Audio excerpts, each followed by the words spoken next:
Hari ini saya akan sharing dengan saudara.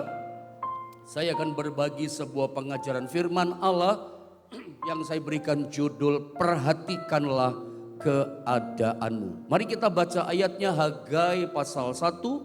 Hagai pasal 1 kita baca mulai ayat yang kelima sampai dengan ayatnya yang ke-11, saudara ya. Hagai 1 ayat 5 sampai 11. Mari kita baca ayat ini bergantian, saya baca ayat yang kelima, saudara yang keenam, nanti 11-nya sama-sama gitu ya. Begini kata firman Allah ayat yang kelima Hagai pasal 1, oleh sebab itu, beginilah firman Tuhan semesta alam, perhatikanlah keadaanmu. Teruskan ayat yang keenam. Kamu menabur banyak, tetapi membawa pulang hasil sedikit. Kamu makan, tetapi tidak sampai kenyang. Kamu minum tetapi tidak sampai puas. Kamu berpakaian tetapi badanmu tidak sampai panas. Dan orang yang bekerja untuk upah, ia bekerja untuk upah yang ditaruh dalam pundi-pundi yang berlobang. Ayat 7 saudara ya.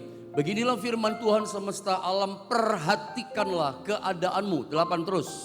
Jadi naiklah ke gunung, bawalah kayu dan bangunlah rumah itu, maka aku akan berkenan kepadanya dan akan menyatakan kemuliaanku di situ, firman Tuhan. Ayat 9, kamu mengharapkan banyak tetapi hasilnya sedikit.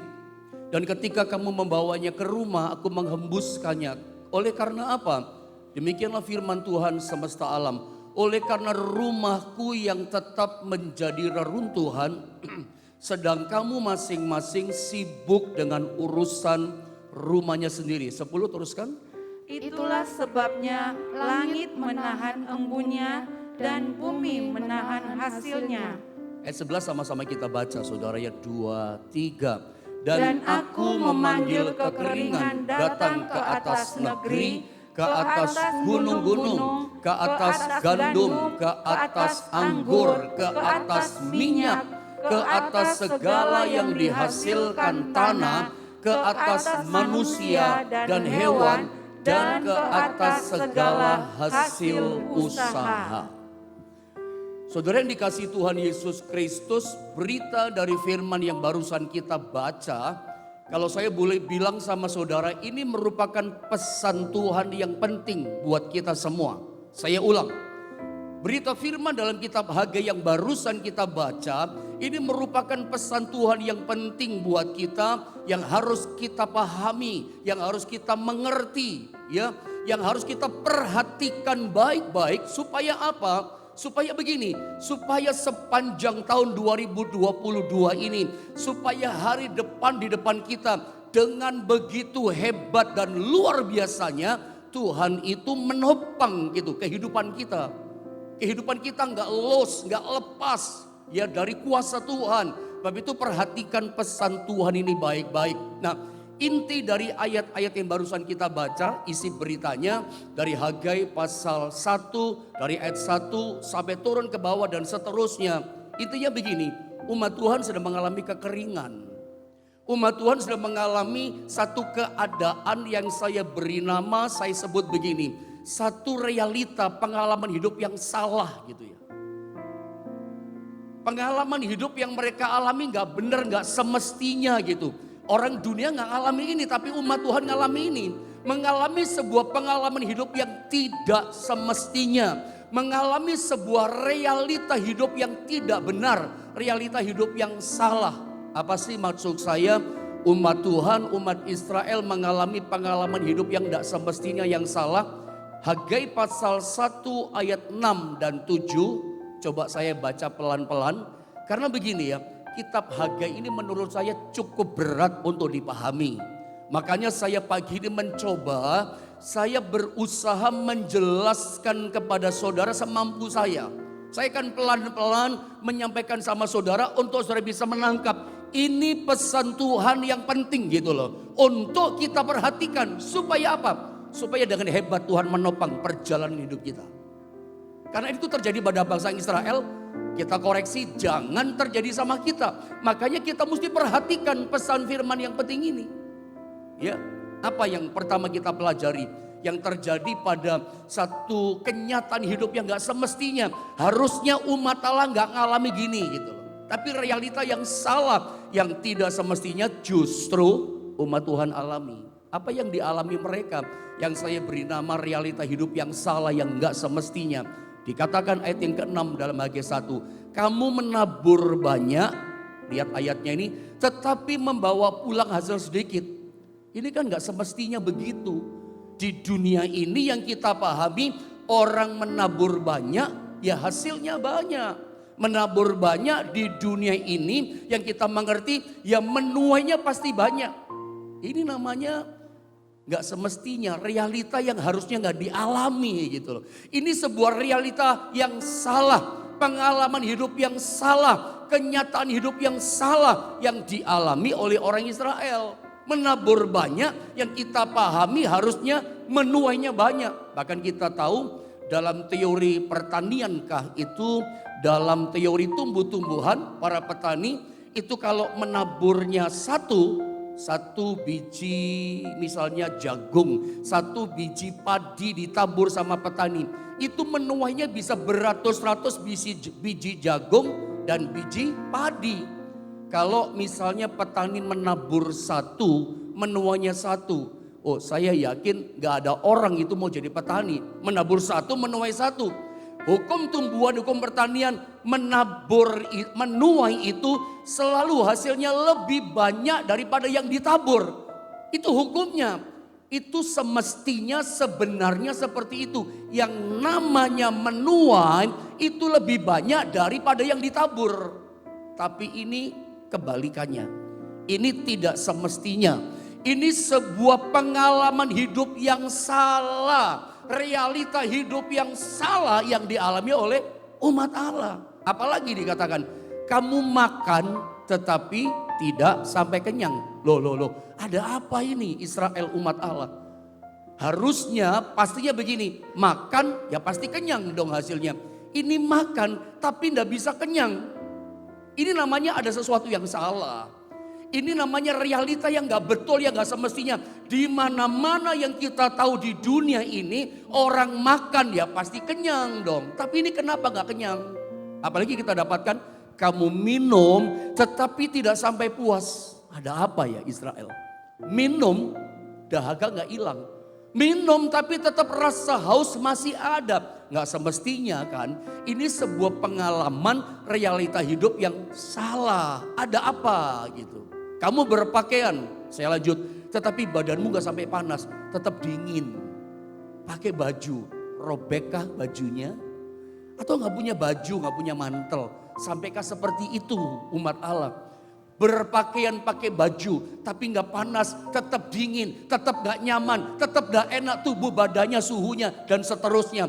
Ini sebuah pengalaman realita yang salah loh, nggak bener, nggak semestinya seperti itu yang kita pahami di dunia. Pakai baju hangat dong badan, nggak masuk angin dong badan. Ada apa? Realita yang salah.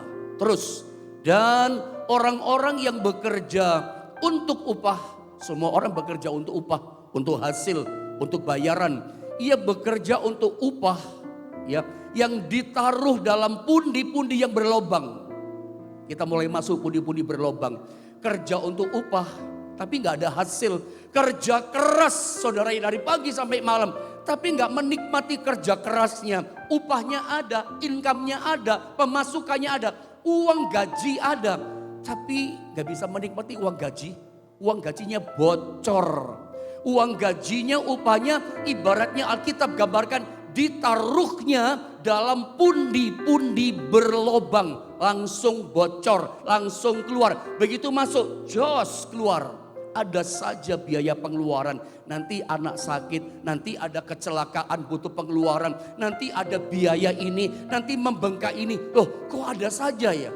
Orang lain bisa menikmati hasil kerja kerasnya dapat dinikmati. Ini gak semestinya. Ini pengalaman hidup yang salah. Realita yang tidak benar dialami Israel. Bocor keuangannya. Ada saja pokoknya alasannya. Pokoknya pengeluaran ada saja terus. Nah firman Allah di ayat yang ke-7 lengkapnya begini. Demikianlah firman Tuhan, perhatikanlah keadaanmu. Ini warning, ini pesan Tuhan yang saya katakan penting buat kita. Judulnya itu kan, perhatikanlah keadaanmu. Kalau ada di antara saudara mengalami situasi ini, saudara ya, makan gak kenyang. Ada apa ya, makan gak bisa makan sampai gak bisa menikmati. Minum pun sampai tetap dahaga. Pakai baju tetap gak hangat badan. Ya, bahkan menabur banyak, hasilnya menuai sedikit.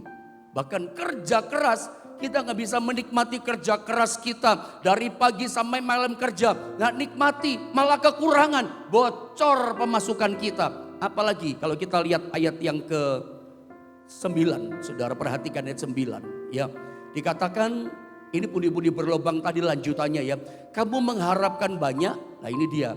Tetapi hasilnya sedikit. Dan ketika kamu membawanya ke rumah, aku menghembuskannya, pantesan bocor, gak bisa menikmati. Oleh karena apa?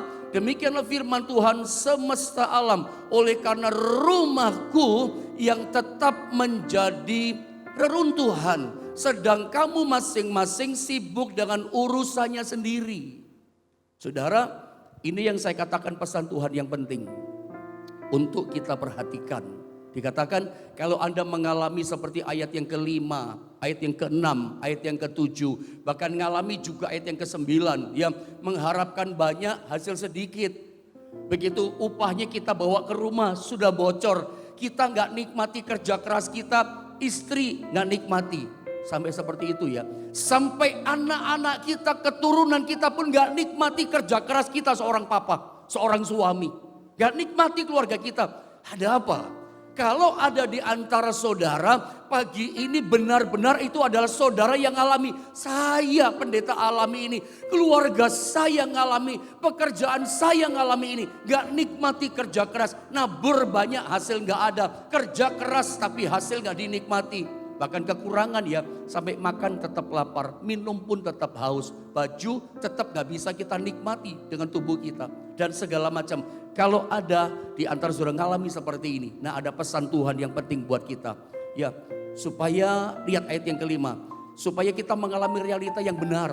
Kita mesti perhatikan keadaan kita. Jangan sampai kita mengalami realita yang salah tadi. Kenyataan hidup yang gak semestinya. Nah apa yang harus kita lakukan supaya kita mengalami pengalaman yang benar. Realita yang benar. Bukan yang kebalik gak semestinya kayak tadi. Apa yang kita harus lakukan? Nah ini yang kita mesti perhatikan, ini yang kita mesti lakukan supaya apa? Hidup kita jadi benar gitu, diberkati Tuhan.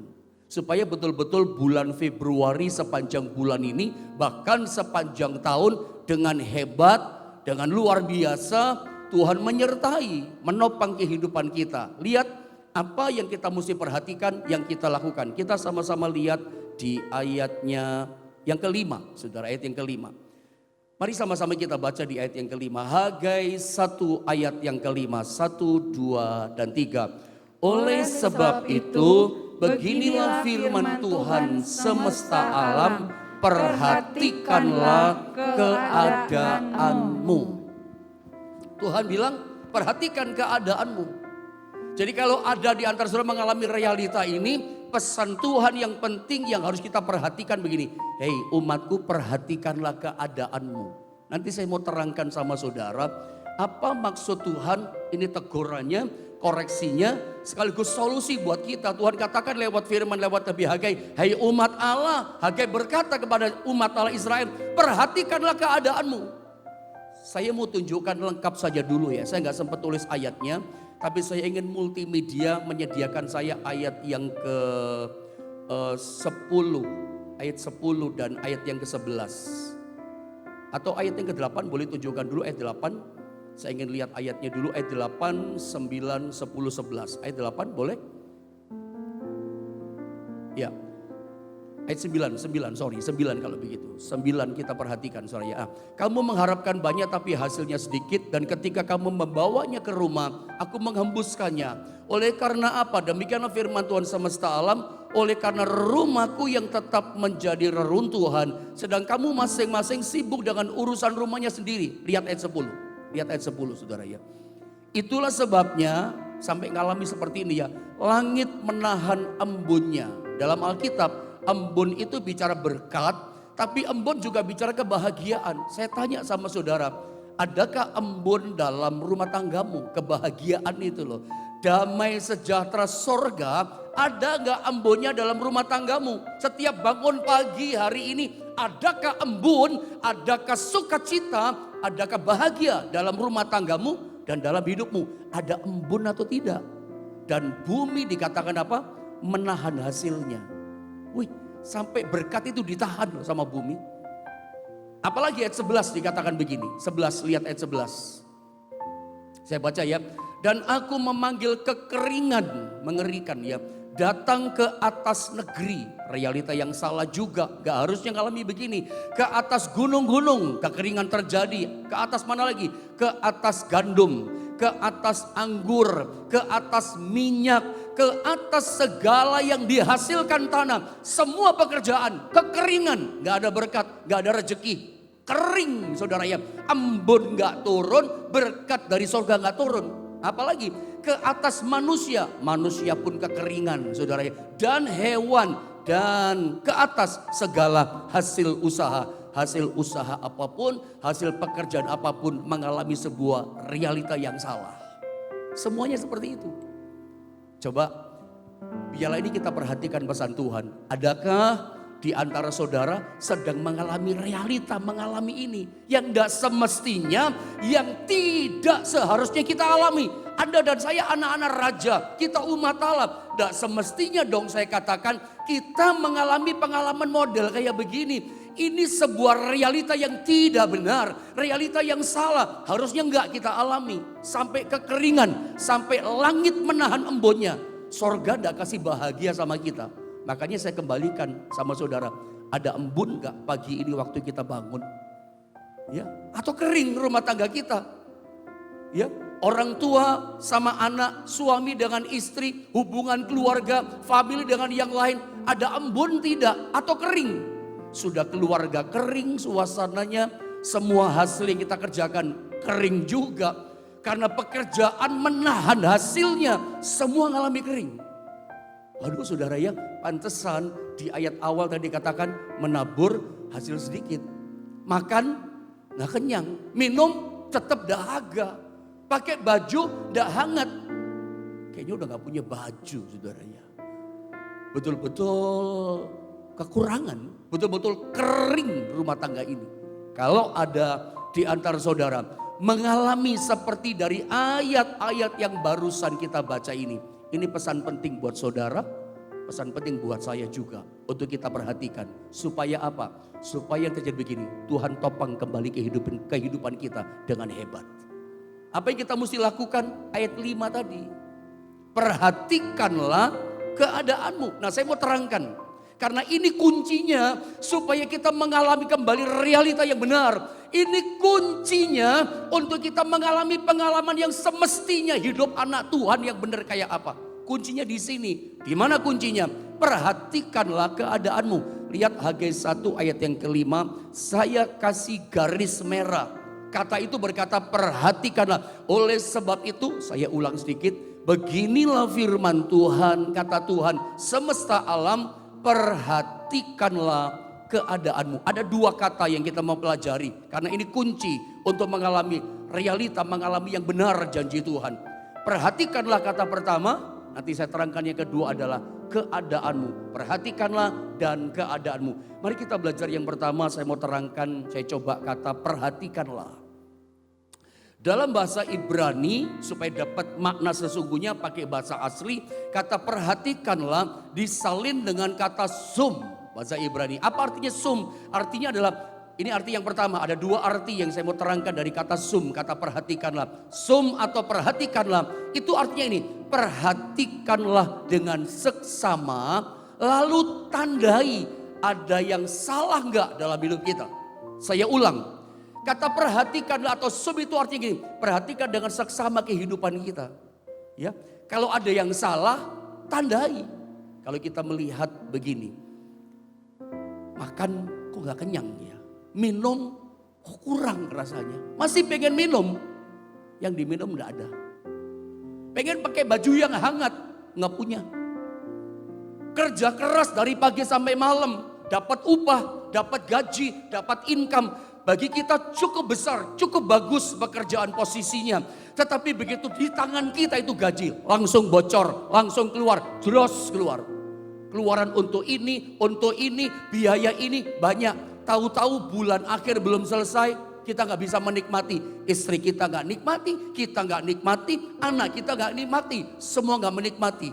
Ketika Anda mengalami situasi ini, rumah tangga rasa kering, kerjaan kering, rezeki kering, semua hasil yang kita kerjakan dengan tangan kita, nggak ada berkatnya, nggak ada pintu rezekinya dibuka sama Tuhan. Kalau saudara mengalami realita, mengalami yang nggak benar seperti ini, tandai itu, ya kayaknya ada yang salah ini. Tandai itu, perhatikanlah dengan seksama. Nilai, kita harus menilai diri kita. Kenapa ngalami ini? Tandai itu. Kok saya ngalami ini ya? Kok saya ngalami ini? Tandai itu. Ini ada yang salah. Tandai itu. Kok saya ngalami ya? Nah, arti yang kedua dari kata zoom atau perhatikanlah adalah ini. Buat ketetapan. Jadi nggak cukup hanya menandai. Kok saya ngalami ini? Arti kedua dari kata zoom perhatikanlah adalah buat ketetapan dalam hati. Lalu apa? Harus ada perubahan. Kita sepakat di hati kita, aku mesti berubah. Aku gak mau dong ngalami seperti ini terus. Ngalami realita, pengalaman hidup yang gak semestinya. Orang lain ngalami janji Tuhan, anak Tuhan yang lain ditolong sama Tuhan. Hancur Tuhan bangkitkan. Masa aku gini-gini terus, masa kering terus, maka janji Tuhan gak aku alami. Kalau kita ngalami seperti ini kita tandai. Tapi gak cukup kita hanya tahu kenapa ngalami ini. Ambil ketetapan di hati, aku harus berubah. Aku ingin keluargaku ngalami berkat Tuhan. Aku ingin ngalami pertolongan Tuhan, ngalami pribadi Tuhan dalam hidupku. Harus sepakat keputusan di hati, aku harus merubah kehidupanku. Bukan cuma itu, yang dirubah bukan hanya kenyataan realita yang salah tadi. Urusan kekeringan kita gak bisa nikmati. Ada kata keadaanmu. Perhatikan kata keadaanmu. Perhatikanlah keadaanmu. Kata keadaanmu dalam bahasa Ibrani disalin dengan kata derek. Derek itu artinya adalah jalan yang kamu tempuh. Ini bicara tentang cara hidup. Jalan yang kita tempuh, jalan, kata jalan di sini itu bicara keadaan kita. Keadaan apa? Keadaan cara hidup kita. Kelakuan kita, tingkah laku kita, moralitas kita. Tindak tanduk kita, keputusan kita, pilihan kita. Apalah, ada bisa terjemahkan lah ini saudara ya. Jadi begini saudara ya. Kalau kita melihat cara hidup kita gak benar. Cara hidup kita salah. Ya, kelakuan kita, moral kita masih bobrok. Maafkan kata-kata saya. Maka tidak ada kata lain. Tandai itu aku salah. Dan ambil sikap di hati. Aku harus berubah. Bukan cuma rindu keadaan yang kering, diganti basah berkat sama Tuhan. Bukan cuma rindu kita ngalami realita yang benar, dari embun ditahan kita ngalami embun setiap hari. Itu bagus, tapi dimulai dengan ini. Cara hidup kita dulu kita tandai, ini mesti berubah. Ya, tapi sayangnya begini ya, ada banyak anak Tuhan yang saya dapati begini. Yang disoroti Tuhan bukan dirinya. Ayat ini, Hagai ini, berita firman pesan Tuhan justru mengajar kepada kita yang harus kita soroti itu diri kita. Tapi sayang ada banyak anak Tuhan ketika janji Tuhan dia nggak alami. Satu contoh, Yeremia pasal 29 ayat 11. Ya, janji tentang hari depan yang penuh dengan harapan. Janji bahwa rancangan Tuhan damai sejahtera bukan kecelakaan. Ini dipegang. Tapi kenyataannya banyak anak Tuhan kecewa. Katanya janji Tuhan bukan kecelakaan. Seperti hari Minggu saya ajarkan sama saudara. Tapi kenapa dalam kehidupan saya mengalami kecelakaan demi kecelakaan. Kegagalan demi kegagalan, kehancuran demi kehancuran. Dalam bisnis gagal, mengalami kecelakaan bisnis. Mengalami kecelakaan dalam rumah tangga, kacau balau rumah tangganya. Mengalami kecelakaan dalam bentuk-bentuk yang lain. Kegagalan, kehancuran yang lain. Biasanya sayangnya banyak anak Tuhan yang disoroti bukan dirinya. Yang disoroti siapa? Tuhan yang disoroti. Mana janjimu Tuhan, saya udah setia, saya udah ke gereja, saya udah bangun pagi. saya ingin sampaikan sama saudara, kitab Hagai ini pesan penting buat Anda dan saya. Kalau kita mengalami masalah yang gak benar, realita yang gak semestinya, ingat Hagai firman Allah pesan penting, yang disoroti bukan Tuhan gitu. Yang harus disoroti siapa? Kita, diri kita, saudara dan saya disoroti. Seringkali kita itu, kalau saya boleh ngomong sama saudara, ya, kalau ngalami masalah, janji Tuhan gak digenapi, yang disalahkan jangan Tuhan. Kecewanya jangan sama Tuhan. Yang dimarah-marahin sama saudara jangan Tuhan. Ya, yang dituduh-tuduh jangan Tuhan. Yang Anda curigai jangan Tuhan dong. Saya pernah bilang sama saudara dalam pengajaran yang lain, jangan Tuhan itu sudah menjadi sasaran kesalahan saudara dan saya. Jadi penumpahan kekecewaan kita selalu, kalau kita gak ngalami janji Tuhan, yang kita harapkan gak terjadi sama kita, selalu sasarannya Tuhan. Kayaknya gak pantas ya kita memposisikan Tuhan sebagai sasaran kesalahan kita. Gak layak. Itu namanya Anda dan saya gak menghormati Tuhan.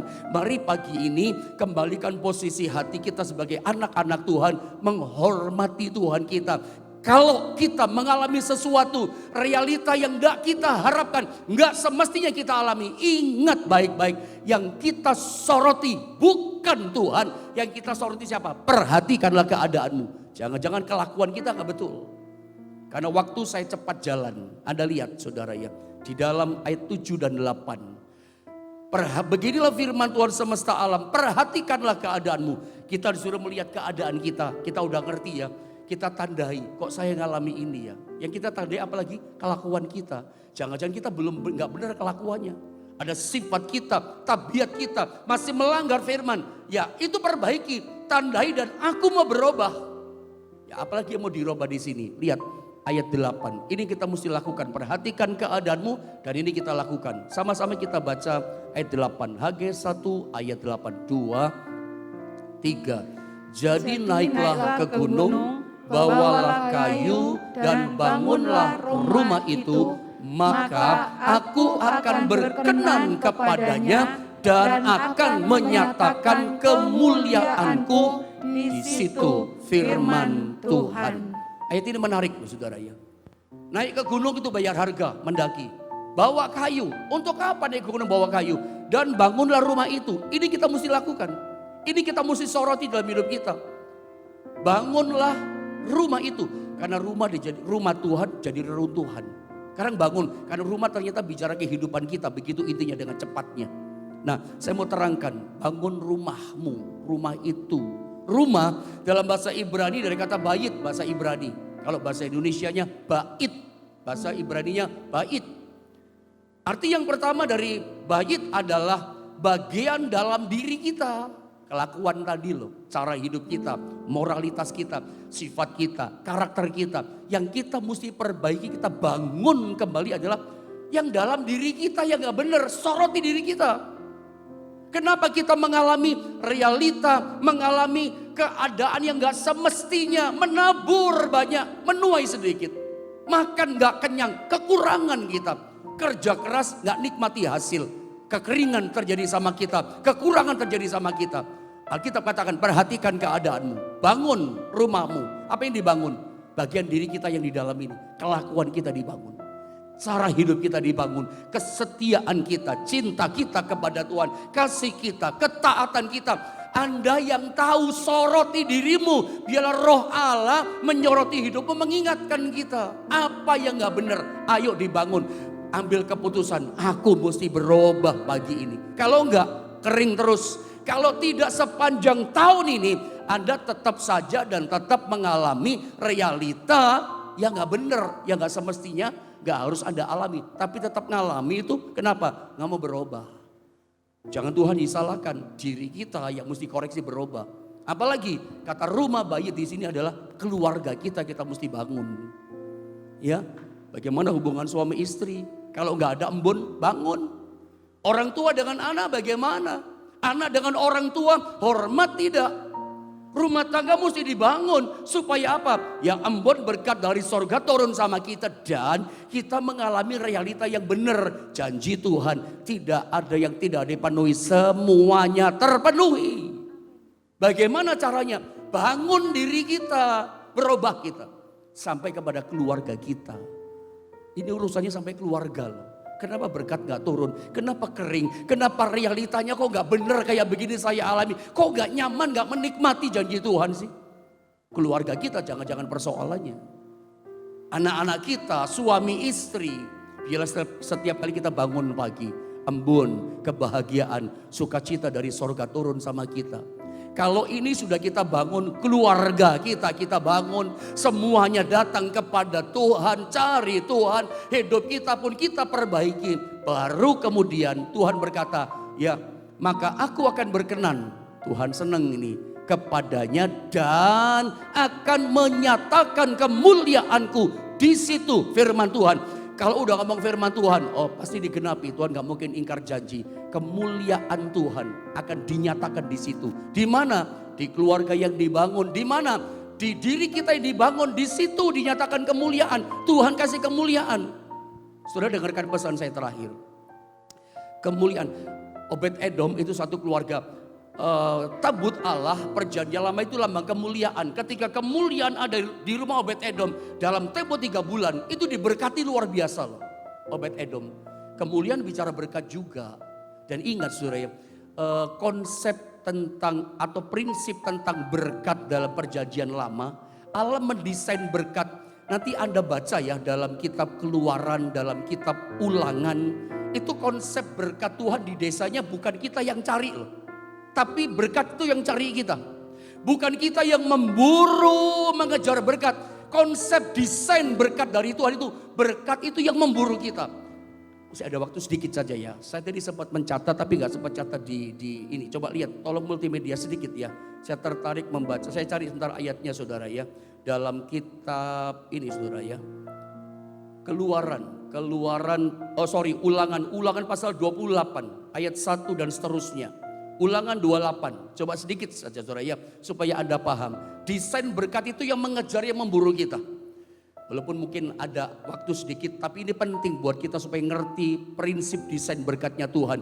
Jika engkau baik-baik mendengarkan suara Tuhan Allahmu, memperhatikan firman dan melakukan dengan setia kepada perintahnya, segala perintahnya yang kusampaikan kepadamu pada hari ini, maka Tuhan Allahmu, perhatikan, akan mengangkat engkau di atas segala bangsa di bumi. Ayat 2, perhatikan ini, ayat 2. Segala berkat ini desainnya berkat Tuhan. Segala berkat ini, saya ulang, segala berkat ini akan datang kepadamu. Berkat Tuhan yang datang sama kita.